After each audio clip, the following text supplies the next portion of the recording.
Hello, ladies and gentlemen. Welcome to the Minus the Rumors podcast for St. Patrick's Day, March 17th, 2016.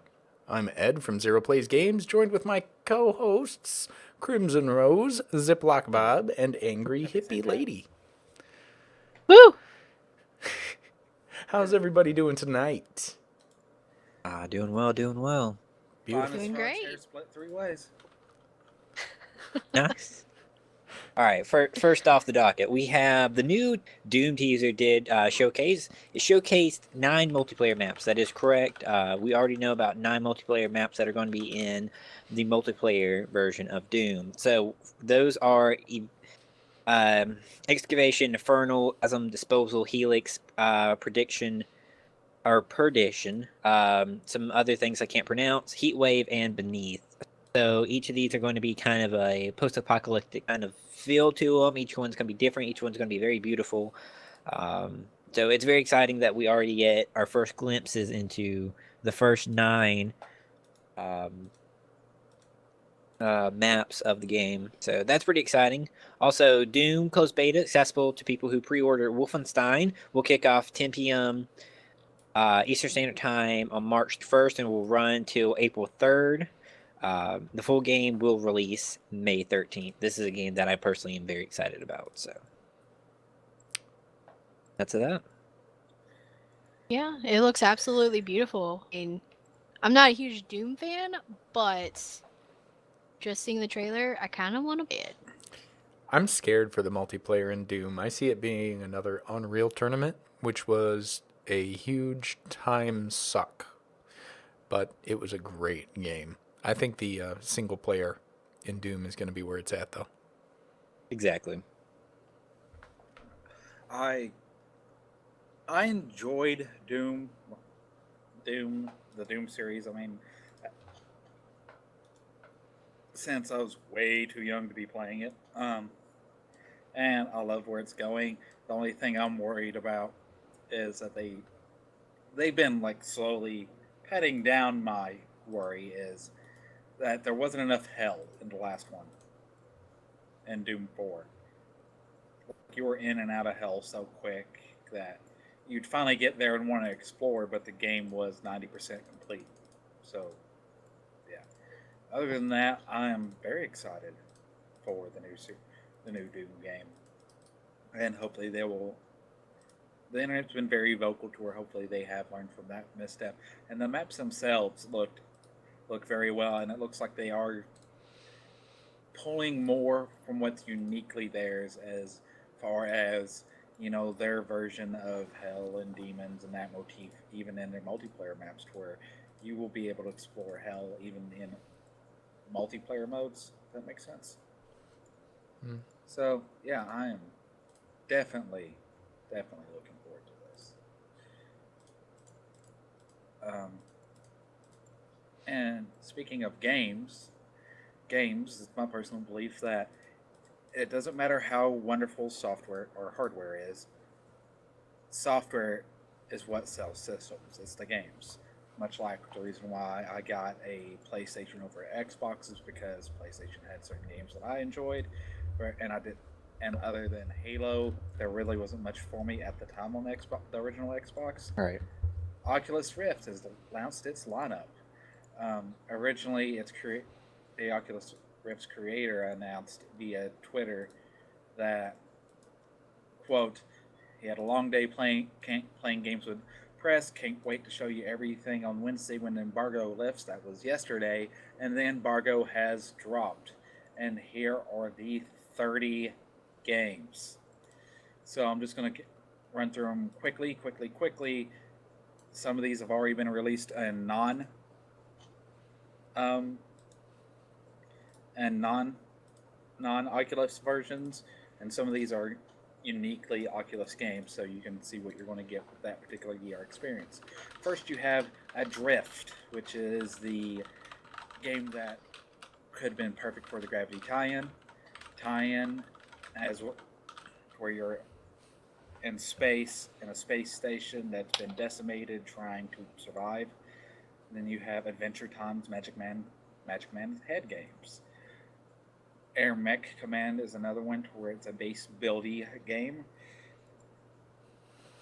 Blaze Rush, Project Cars for your wonderful 3D virtual reality car game. Chronos, which it seems to be an adventure game that has an aesthetic similar to where Fable and BioShock had a baby. Darknet, which is a 1990 looks like if you took the 90s version of what VR would look like and mixed it with a puzzler game.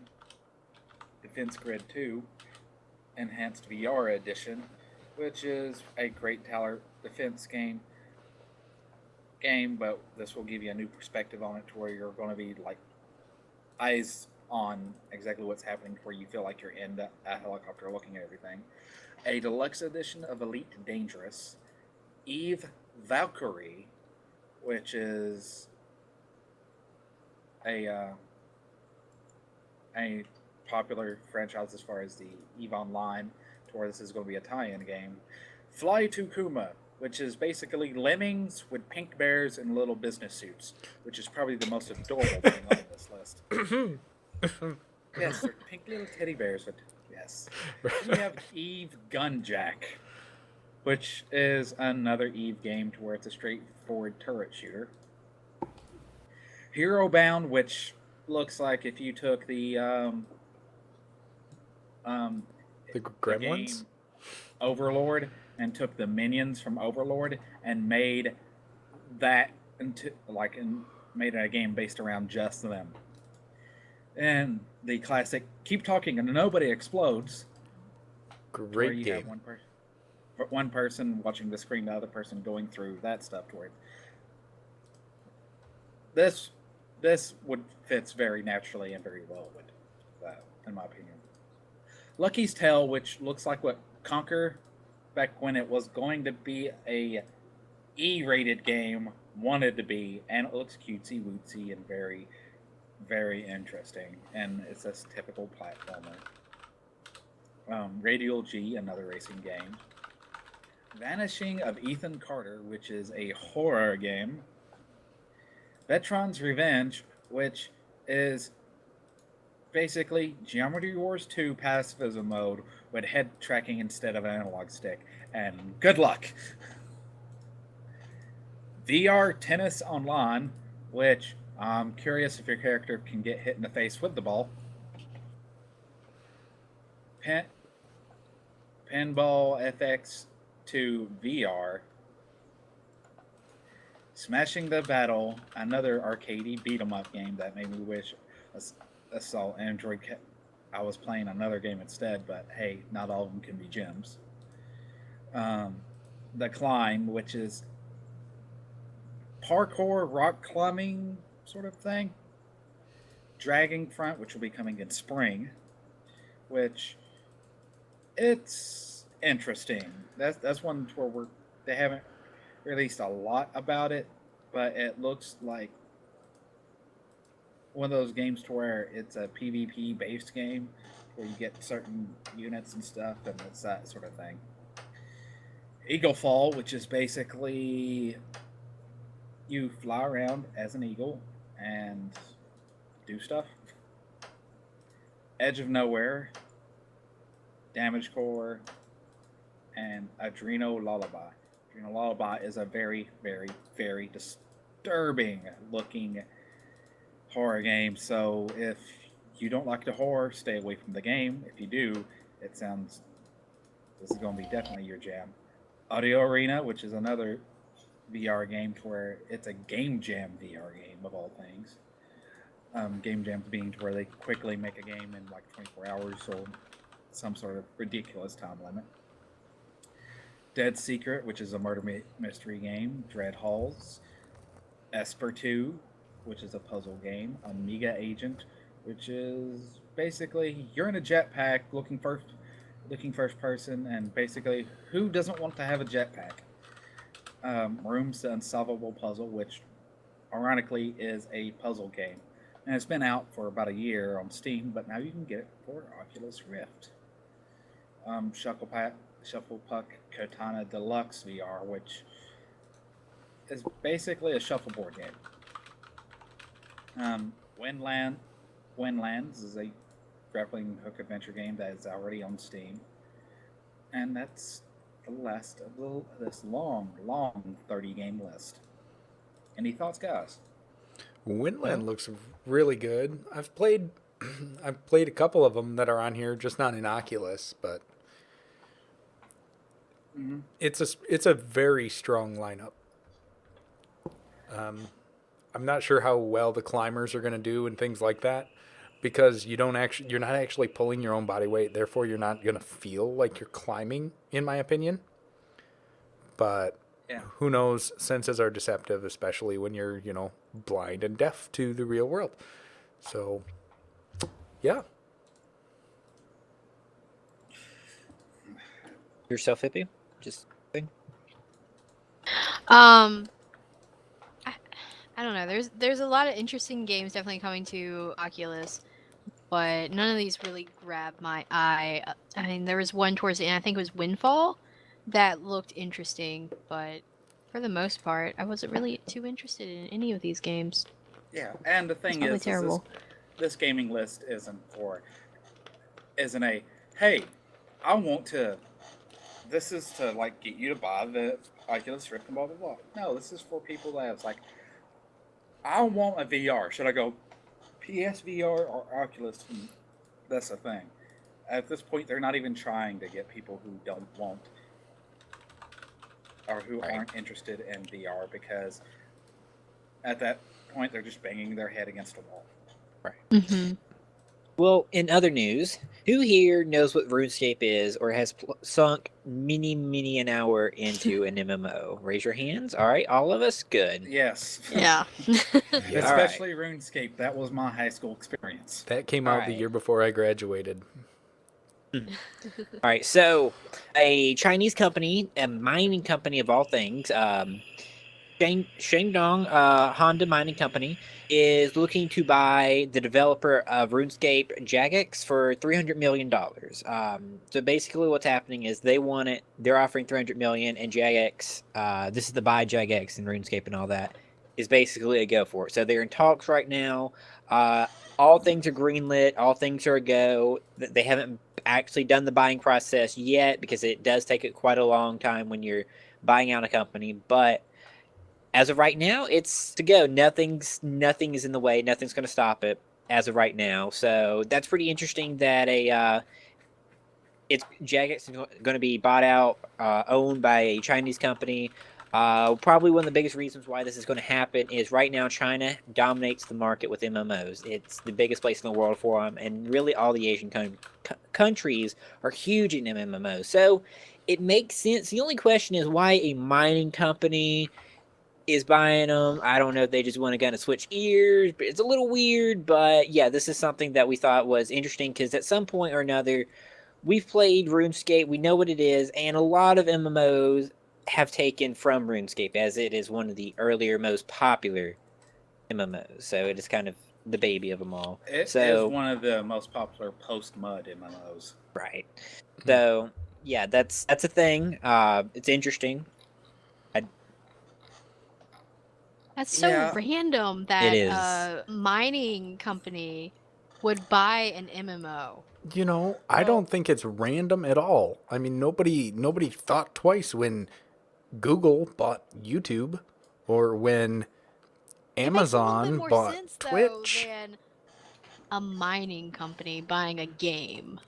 That's the thing. No, There's new no, EP. it makes plenty of sense to me. There's new EPA regulations in China and things like that are coming along, or not EPA, but global pollution things.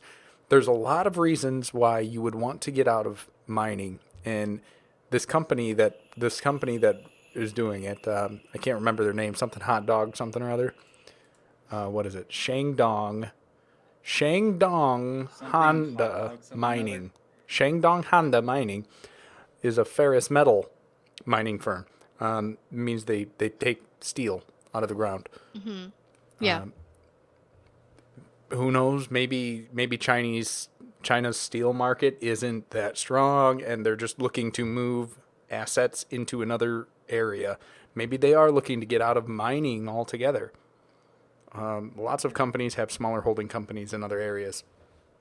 And right now, the MMO market, as I said, in China is booming out of control. And actually, RuneScape doesn't have a server or really anything in China. It's kind of a dead area for it. So there's definitely potential there. Yeah. Just to Okay. clarify, when we say mining, we're not talking about a Chinese gold farmer company, which is originally what I thought this was, like a company that like where it's like, I need gold for RuneScape. Well, if you pay me $5, I'll give you X amount of gold. I thought it was Oh. like a digital mining, bit mining or something Oh, like see, that. I didn't even think about that. Like immediately, you know, being from where I am, which is I used to study geology, I immediately thought, you know, mining, real life mining, and it doesn't fit my mind, but I guess after you guys have kind of talked about it a little bit, it kind of sort of makes sense Yeah. somehow. I had to read the article twice before I realized that they're an actual legitimate go into the ground and bring out rocks that have ores in them mining company. Mhm. Yeah. Mm-hmm. And the thing is like there's a lot of resources there that a mining company could use. There's a lot of like when we're talking about just hardware alone that this company makes that it can be repurposed for a mining company. I'm not saying that this game is going away. It's RuneScape, for God's sakes. Please don't go away. I remember when you were 2D and looked terrible by today's standards. Anyways, but yeah, I could see them making money by going, okay, we have to diversify because we have our money in one place, and if something happens, it could go poorly. I live near a town called Dalton, Georgia. It is known as the carpet capital of the world. When the housing industry tanked, guess how many jobs were lost in that town? A lot of them. And I'm talking about jobs in the surrounding communities too were lost because, well, since the carpet companies laid off these people, this restaurant's going away because most of their clientele no longer can afford to shop there, that sort of thing. So, yeah, to prevent such a sort of crisis from happening, you gotta forecast a little bit. And diversification is the best idea. Right. But on to a diversification. So, who here plays games online at all? Whether it be PC, PSN, Xbox Live? I Anybody? think everybody. Oh yeah. Yeah. So, you know how, like, say I have a brother who has an Xbox One, but I don't buy Xbox products. I don't buy Microsoft products except for my computer. And I have Rocket League on my computer, and he could get Rocket League, and now we can play. That's not unusual. But I also have a cousin that has a PS4, and he could get Rocket League too, and now we all can play. Hopefully, according to Microsoft, that they're going to try to allow cross-network play for networks, including PC and console, for consoles other than the ones that they own. Chris Clark, the director of Microsoft's independent game publishing, basically came out and said that they would like to have players to have the ability to play with players on different online multiplayer networks, including other consoles and PC networks. It's an extension of Microsoft's policy of having online play between Xbox One and Windows 10 PCs, such as with the Gears of War Ultimate Edition, but with cross-network play, where it eventually step over to PSN and stuff. And it's on a game-by-game basis. Or if the game wants to do it and can implement it, go for it. And this doesn't mean that Xbox One owners will be playing Destiny with their friends who have a PS4 version of the game anytime soon. The policy is just an allowance, and that's all, for game developers to include cross-play networks in their games. The first game taking advantage of this is, of course, Rocket League, which is currently released on Xbox One, has been available on PC via Steam platform as well as the PS4 since July. Sony's went on to respond that, we've been trying to do stuff like that, or we've been doing the same thing with, cross-play between PC on several titles, starting with Final Fantasy XI on PS2 and PC back in 2002. I don't know why they brought that up because that wasn't the most successful version, but okay. Um, Sony's response was to a direct question about whether it would be interested in working with Microsoft, and it's still unclear to how to read Sony's decision to avoid mentioning other console platform holders in the statement. Whatever that means, it's still evaluating its options or is outright against such plans. So right now, Sony's kind of like, maybe we're not sure to maybe a complete no. They're just not saying anything. But that's the high and lows of it. Any thoughts on this, guys? Cross platform connectivity has been a dream for many years now. Why start now? There's always going to be diversity in products. I don't see Psyonix making any real money out of it. You know, the makers of Rocket League for the first game to play it. I don't know. I don't see it happening. Well, I mean, it's a nice dream, but I don't see it happening. It is a nice dream, and I see why the publishers would want it to happen, because say if there's not that many, like say you have an online only game like Rocket League or Destiny, and players are as much of the content as anything else, because it's kind of hard to play the game when you're the only one playing it, unless you're going to go against vCPU. You have to have someone to play with, and if there's not that many people on Xbox Live, but there's plenty of people on PS4, and you could have a lot of cross promotion of like a PS4 versus Xbox versus PC ranking leagues and all that good stuff. So I think this is something that isn't necessarily beneficial to Microsoft, but it would be beneficial to the publishers if Sony was to jump on board on this. I definitely hope that this gets picked up and that it does happen. Because there's been so many times that, I've been talking with somebody, it's like, yeah, we want to do this stuff for YouTube or whatever, or we're friends and we just want to play. But they've got the game on PlayStation or Xbox, and I've only got it on PC. Right. Right? Mm-hmm. It would be nice to be able to play with my friends, even if they have it on a different system. Right. Especially with everything on the same engine anymore, or the same architecture, but like I said, I just don't see it happening. So there's still encryption. You got to think you're opening up your server ports. You're opening up a weak spot in a back door, and we both know that Xbox One and PlayStation Network have had problems with this same thing, with DDoS issues and stuff like that in the past, and very recently as well. I just don't see it happening. All right. Any Be thoughts? interesting to see what happens. All right. So on to other news. So the Gears of War 4 storyline is going to be much darker, more so than the other games that have come out for the Gears of War storyline. So it's upcoming for the Xbox One. It's not going to be so much a horror game, but it's going to have a lot of those aspects to it. It's going to put you in uncomfortable situations. It's still going to be the action game, the shoot 'em up game. However, it's going to have a dark tone. It's going to be uncomfortable. It's going to be really good. It's going to be kind of mess with your mind. There's going to be a sense of mystery. Things might bump into you. You don't know what's around the corner. So it's dark in all the senses, and it's going to add a lot of atmosphere. I think it's going to be an amazing game. I think it's going to be probably the best of all the Gears of War by the sound of it. Some more about it. It'll launch full in fall of 2016.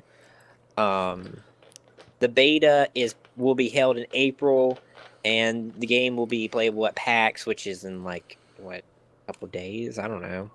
So yeah. So Gears of War 4 will be very dark, almost horror-esque, and a shooter, so it's going to be very interesting. I'm actually excited about this game. I will actually buy this game and play it, let you guys know what I think. But what do you guys think about kind of the darker tone? I think it's necessary. You need more immersion in a game.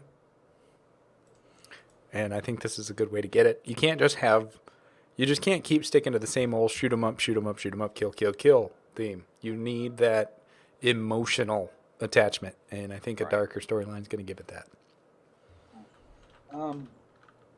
I've played a lot of the other Gears games. I haven't played all of them to completion, but I have like at least went through, played, and got at the very least a good sense of the story by playing it halfway through or most of the way through before life may or may not have gotten away, yada yada, right? One of the biggest things that, like the glimpses of them seeing this kind of coming to pass by looking at earlier models, is they had, spoilers, a scene to where there was a character that was one of the main characters that wasn't to where he had a wife. He finally found his wife, and she winds up dying, and he winds up just losing it there and just like bawling and crying and that sort of. That's a certain sort of drama that you need in a game to where it humanizes it. To where if it's nothing but a power fantasy, I can get that at Halo and Call of Duty and blah blah blah. You have to have some uniqueness, and AAA is kind of like they've turned their backs on horror and suspense, and that's why indie games have been able to fill that gap and really flesh it out. And the indie scene has grown a lot because of that. Because they saw the need and they filled the gap. Unfortunately, we wanted it. We still been needing that AAA experience of a stressful, humanizing experience to where yes, you're a soldier, but in this crazy alien war, but what does that mean for the characters and that sort of stuff? Where good story writing is something that is still needed, and I can't wait to see what they do with it. Right. Indeed. All right. Who likes food? Me, I'm a fatty Yes. McPatterson. Dang it. I know Hangry Hippie Lady likes food. Yes. Food. Hangry hippie. And Twitch has got, we covered last week, we covered YouTube's co-founder's new live streaming video cooking network. Twitch TV had such a success with Bob Ross and the joy of painting when they rolled out creative that they have decided to go deeper. For the last 2 days, Twitch has been running all 201 episodes of Julia Child's The French Chef, which is a cooking series that Julia Childs did a while ago. It ran from 1963 to 1973. It will continue to go for the next 2 days over at twitch.tv/food. And basically, it is the kickoff to Twitch's new thing that they want people to stream, which is cooking. Cooking. There's already another cooking channel on Twitch that is very popular. It's Cooking for Noobs. And, yeah. Oh, she is awesome. Yeah. What do you guys think about this? I think it's interesting how Twitch has just basically upped their game. Like any competition, they're like, nope. YouTube Gaming came out and Twitch really pushed their stuff forward and really made some things better. Same thing with Beam. The cooking kind of thing is like, no, we got that too. So Twitch is also diversifying themselves, which is what they need to do to survive long term, is no longer being just a gaming platform, but what you can get any type of entertainment from. So it's very exciting, and I'm happy for it. I feel kind of bad for Nom, but I don't. Somebody has to be sacrificed at the altar. And that's exactly what's happening. I don't know. I don't see.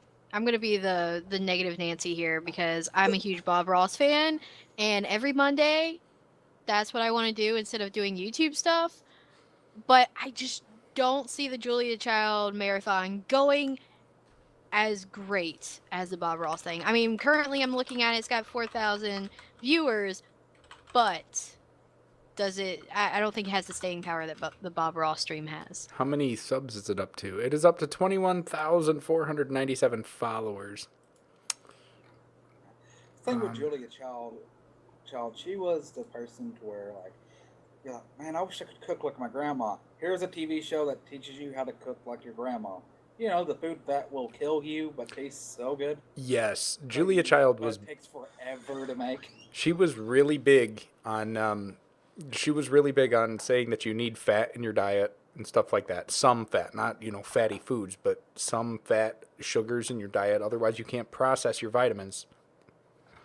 You can't pull all the nutrients out of other food. If you're always eating salads and things like that, you actually shed a lot of the nutrients in it because you don't have any fat to cellulize them. That's science for you right there.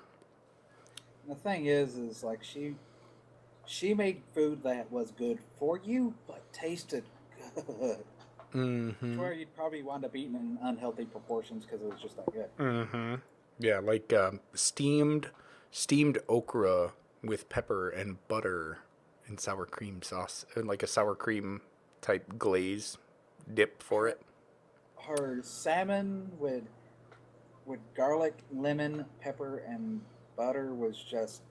It's the type to where like you'd cut into it with a fork and it would just melt in your mouth in all the right ways, and it had like the natural taste of salmon. It wasn't overpowered. It was just amazed. And that was actually the first time that was the first dish I learned how to cook on a cooking show. I was like, I want to cook. I caught the salmon. How do I cook it? And that so her on her own, she's great. But also the idea of like having food channels, like they're like let's go back to the creative channel thing. Twitch creative, there's people that I watch like Evil Plexity. He's become a friend of mine. I found him through Twitch Creative, and he makes these awesome 1980s like He-Man and Skeletor and like all the Street Fighter characters and blah blah blah. And I wouldn't have found him if Twitch didn't make a creative thing where I could like search for that quicker. I think that certain channels will grow because I can go. I would like to learn how to cook something. Let's see what they got here, and because I like watching. It's sad, but my guilty pleasure when I'm on a diet is to watch stuff like the Food Network. Because if I can't have it, I at least want to know that it's still out there.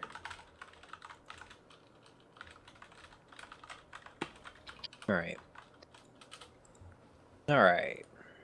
So on to other news. We have a new gaming movie that's going to be coming out. Pretty excited about that. Metro 2033 is an amazing game. I highly recommend you either watch it or play it. But the game is based off a book, and they're going to be making a movie about it. So the movie is going to be based off mostly the book, but it's also going to take visual aspects and storyline aspects from the game as well. So that being said, this is actually going to be a video game movie that will actually probably be a great success because it's taking from more than just the medium of a video game, but also a novel, which was very well received. So this will probably be an amazing movie, in my opinion. I hope it is. Storyline's perfect for it. That's really all I have for you right now. I'll let you know more as I know. But yeah, great video game, great book. Will probably be a great movie. So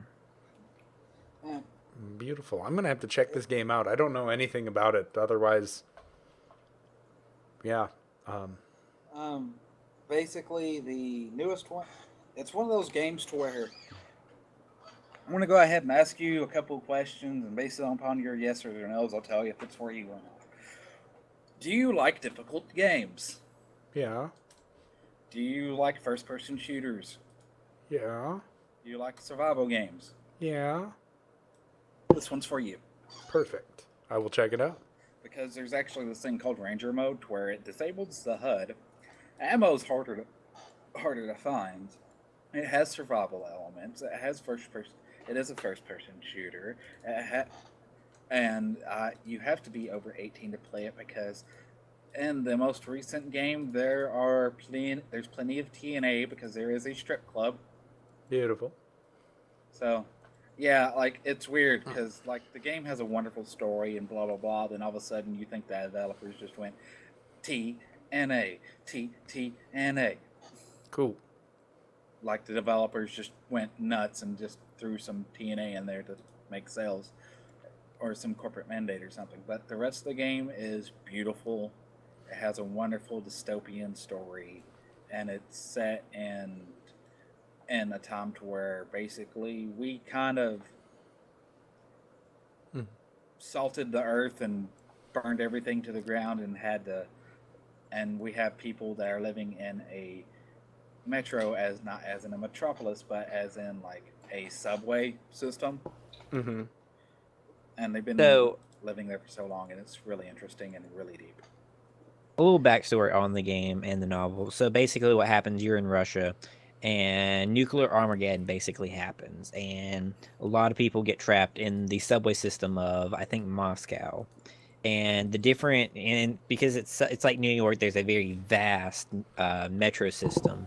They basically all survive, but they all because tunnels collapse, people get separated, and factions form. You've got the Communist Party that rises up and becomes their own faction. You've got kind of the what feels more American-esque, which you're in, and then there's different people, different factions, different mindsets, and you're either allies with them or you go to war with them. And then there's other non-human elements that I'll just let surprise you, and I'll leave it at that. Yeah. Oh yeah. By the way, if a fair warning, and this is more of a trigger warning, there are neo-Nazis you get to shoot in the game, so be warned. Beautiful. And And they do depending say on how some you truly despicable things. Right. And depending on how you play is how you get your ending. One of those kind of games. Oh, Ooh, beautiful. interesting. I love games with multiple endings that are, story driven. Like every choice does matter down to like, well, I survived this. If I use this ammo to this ammo, I can only carry so much, and yada yada. Mm-hmm. To every choice matters on the story bit, where it's like, if you kill this one person and don't kill the other person, or if you kill both, or if you kill, that sort of thing, or if you let both live somehow, which is possible but hard. There's a certain section where you get into it, you know exactly what I'm talking about. Mm-hmm. You're just like, the shockwaves that happen from that one incident doesn't change everything, but it is one of the bigger, more potent changes.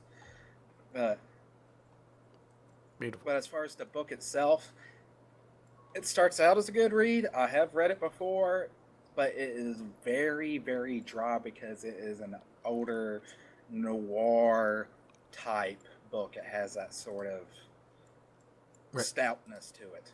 Right. So, you have been warned. I will take that warning with a grain of salt and probably, a beer or two while I play the game.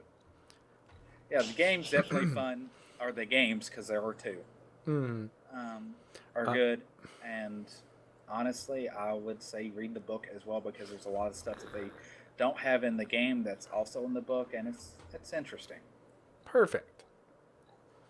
Yeah.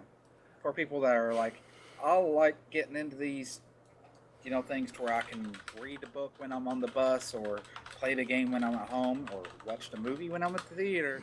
Here's your next one. How many of you guys own an iPhone? MTR members, that is. iPhone? No, I'm an Nope. Android guy. No? I have an Android as well. Do you know anybody that's got the Apple Watch? How about you get in the No. chat? Do you know anybody that has the Apple Watch? Wait, I think Gerard Khalil from The Completionist is the only person I've even heard of that has had one. Good Boulder Fist has one. And Right, he and he's- sold he- it to Alex Falciani. So like,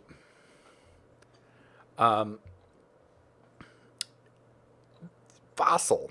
Do you know anybody that's got a legitimate Fossil watch? I have one, and I have one from their other company, Relic.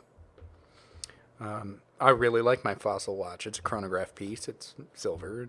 You know, has a dead battery right now, but I know a few people that have Fossils, and they're the more high-end yet rugged watches. exactly. It's you know, it's something that you got to go to a higher end store to get, and they're, you know, a couple $100 usually, but they're warranted, they're waterproof, they hold up really well. Fossil has decided that this year they're going to release 2 new Android smartwatches and a couple of fitness trackers.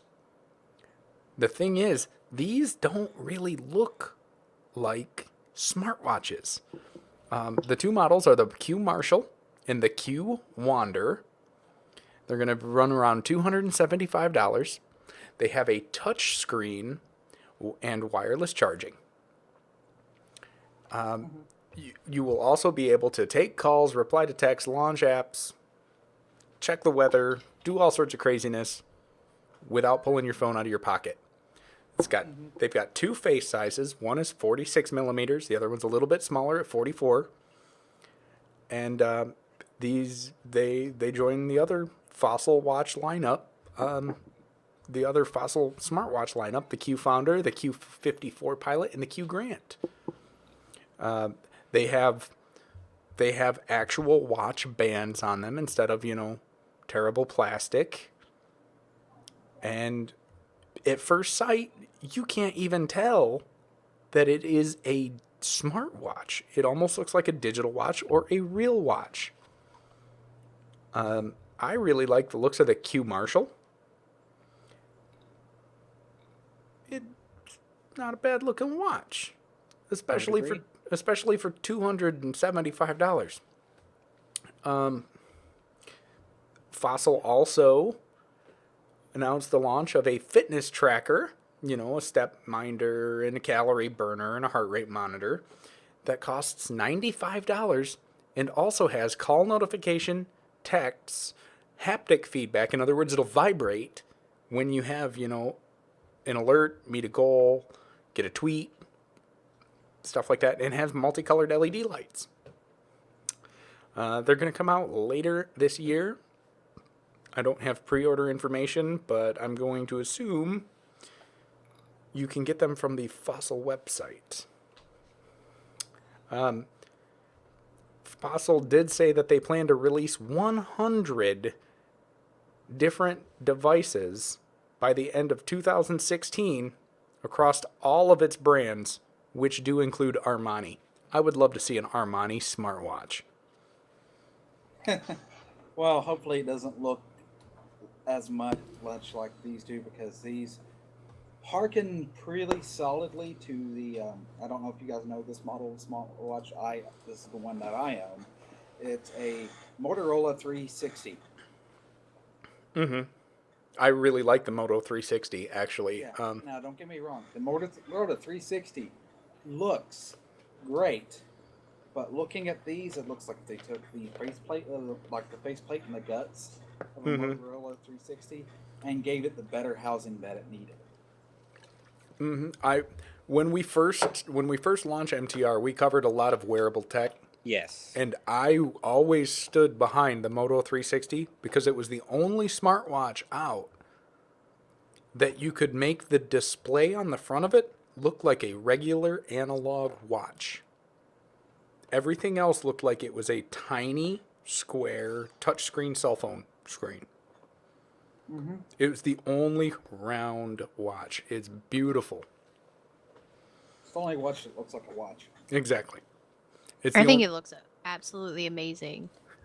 Out of all the wearable tech watches and whatnot I've seen so far, one from Fossil is one that I would actually buy. And we've talked about before with the more expensive lines is someone sees it, you're probably going to get jacked for it. Something like this, They're going to normal. go, oh, he's got a watch on from, Walmart or something like that. Or what am I going to do with a regular looks- analog watch? It looks classy. At least I think it looks classy. Yes. Right. It doesn't have the big Whereas plastic the square band. ones look very tacky, in my opinion. Mhm. They look the square ones to me. If you guys remember this, when I was little, I had a little watch-like device that you played a game on. That was like those little Tiger handhelds, miniaturized. You know what I'm talking about? It's where you might have like 2 buttons and you're just moving. Like a telling Tamagotchi on a watch band? More or less, yeah. But it wasn't like a Tamagotchi. I think mine was Star Fox. Wow. Like a Or it's like- Tamawachi. Tamagotchi. Yes, the puns. But yeah, that's what they look like to me. Like this little, like miniature tiger handheld game Mm-hmm. in watch form. It looked so silly. And like that's why I got the Motor 360 because it looked like a watch. It looked like a silver watch with a plastic band, and I was cool with that. Right. But these, what I like about it, if you look closely, it looks like you might be able to replace that band. Yeah, you probably can, especially if it's made by Fossil. You'd have to take it to a Fossil store, but they will adjust and change bands for free, provided you purchase a new band. Yeah. And the thing is like, I've got an odd-sized wrist to where, for it to be comfortable for me, that 44 millimeter would be too tight. 46 millimeter would be a hair too loose. Right. I'm very picky. Right. So we covered it last week about the new GTX GeForce drivers, the 36447 update that was causing me personally all sorts of crazy screen issues, as well as flickering screens, blue screens, restart loops, and all sorts of badness for everybody. That seemed to be updating to them from time to time. Sometimes it didn't happen to everybody. You can't take it literally, but yeah. We announced that they had 364.51 driver coming out to take care of these 36447 issues. Well, that one no good either. The people are complaining that this new driver is causing drops in frames, refresh rates going all over the place, even with VSync on, failure to launch games, and other craziness. As of right now, NVIDIA is saying, here's what you got to do. Pull your video card out, take power away from it, get it out of your motherboard, scrub your drivers, and install version 3.62, which is their last known stable build, released on March 1st. Originally, the bad drivers started the day The Division came out. That was March 8th. It's not a good tune. There's something in the software program that's derped in it. It's no good. If you get the notification to update, make sure that it's a known stable build. Give it a couple of days. There's nothing really to talk on this one, other than just giving you guys a heads up. Be careful with your NVIDIA drivers. Right. The only thing is there is another way around it, but it's not comfortable. If you have a laptop, because I have done a little bit of research once you gave me that information. Is there another way? Oh, yeah. Step 1, get the 3.62 driver on a disk. Download it, put it on a CD drive, or put it on a CD-RW, flash drive, something. That way you can take it, pop it in there after you uninstall, do a clean and restart using a program such as Display Driver Uninstaller to get rid of it. Then you can just pop that in there, it will find it, and it should plug and play. Keyword is should. If you have a laptop and that's powerful enough to play it, you might actually be boned even with that. Because Right. there's no guarantees of that working. So, as always, when it comes to the drivers, you don't never auto update. You have to like do your research like as if you're just buying a whole card. Well, be aware of the drivers right now with the NVIDIA. There's some issues, and just be on a watch for that. So, on to our last piece of the night. The Opera desktop browser, the browser that everyone hates, now comes with Internet ad Explorer. blocking. No, well, that's second most. Bing is, we all hate Bing. Um, Opera is now has ad blocking in incorporated into its browser. Instead of it being an extension like all other people do, it now has it already inside of it.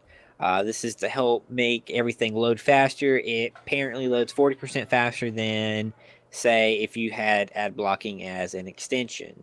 Um, so there's some issues with this, however, that, yeah, Opera is making themselves faster and they're making them better.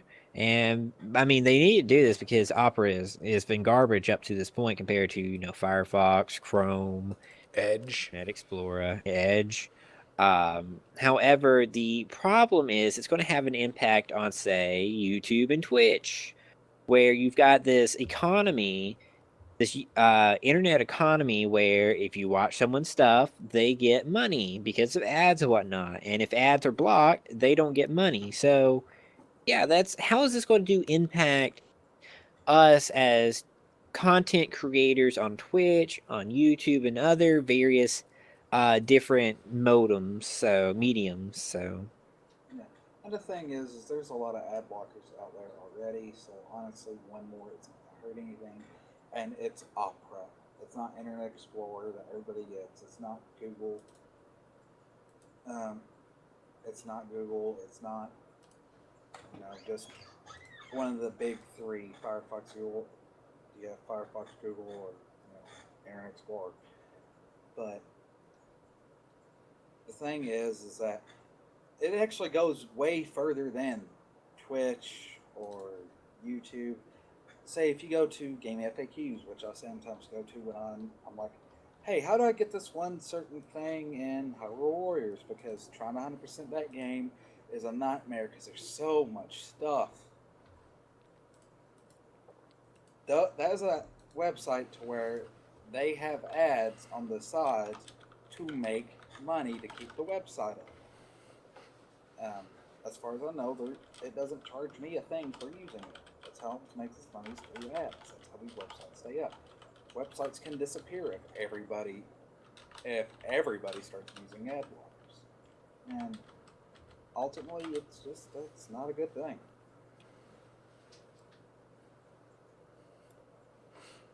right, exactly, and Opera is not going to impact the world's economy. However, um, just hope that no one else follows suit. I know ad blockers are pretty big on mobile, but that's just it's kind of needed because you're only doing with so much tech there. But as long as Chrome and other things don't follow suit, they keep it as an extension, then we'll all be good. But it's interesting to see where it goes. It's interesting to talk about. It's interesting that Opera is actually trying to do something, even though it's not good. They are trying to stay relevant. So that's about that on that. But yeah. Um, you know, if targeted ads weren't so invasive at times, I mean, and if they were halfway relevant, if they didn't take forever to load, you know, you wouldn't need to build in an ad block in your browser. But there's a lot of reasons that people are installing it. Yes, it does hurt the internet economy for people that have free web. YouTube is free. It's completely paid for by the ads that you see. The content creators that put their stuff on there are paid by that little ad that you see. Using sites like Google. That's free. And it's because there's little ads all over it. When you're blocking those ads,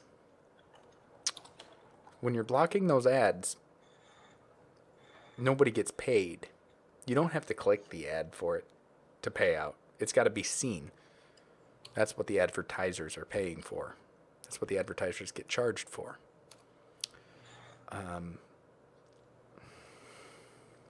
When it's blocked like that, then it becomes a real issue if a majority of the people decide to use an ad blocker. Because then the site that's hosting a free service can't get paid, but their internet bills still do. And their power bill to run their servers still do. Their employees' paychecks still have to be paid. So is it an issue? It could be, potentially. It's a good thing Opera is the browser that's rolling out with it, because it's still not very popular. But it's getting better and better each day. Yeah, just not in big strides. Opera, unfortunately, is that, like, it was popular when Internet Explorer was getting big, but then they just kind of fell behind when Firefox and the rest got out and just started moving out. Well, yeah, that's all I got. Mm-hmm. All right.